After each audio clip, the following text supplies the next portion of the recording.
আসসালামু আলাইকুম রহমতুল্লাহি ওবরাকাতু।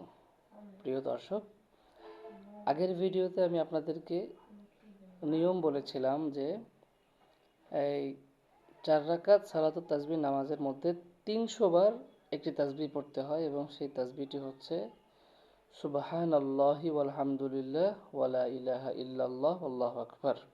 এবং রাসূল সাল্লাল্লাহু আলাইহি সাল্লাম তার চাচাকে বলেছেন যে আপনি সারা জীবনে একবার হলেও এই নামাজটি আপনি পড়বেন। তো এখন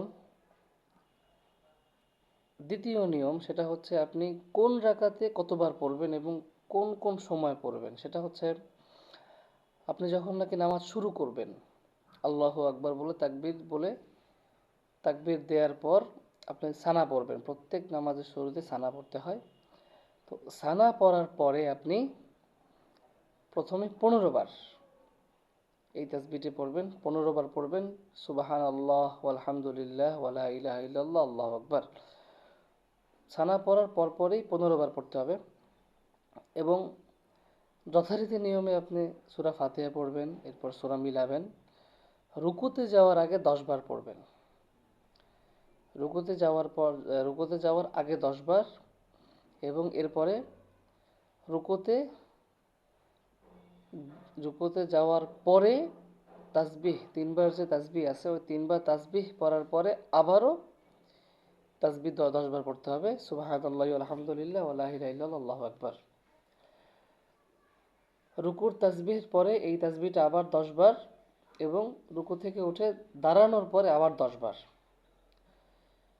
এরপরে সেজদায় গিয়ে সেজদার তাসবিহর পরে এই যে সুবহানাল্লাহি আলহামদুলিল্লাহ ওয়া লা ইলাহা ইল্লাল্লাহ আল্লাহু আকবার, এটা আবার 10 বার। সেজদা থেকে উঠে বসে আবার 10 বার এবং দ্বিতীয় সেজদায় তাসবিহর পরে আবার এই তাসবিহটা 10 বার।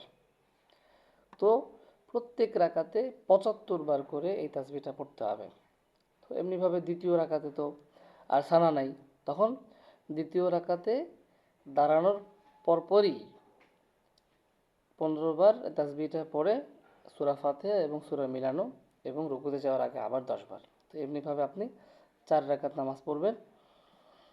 এটা পড়তে মিনিমাম 15 থেকে 20 মিনিট সময় লাগবে।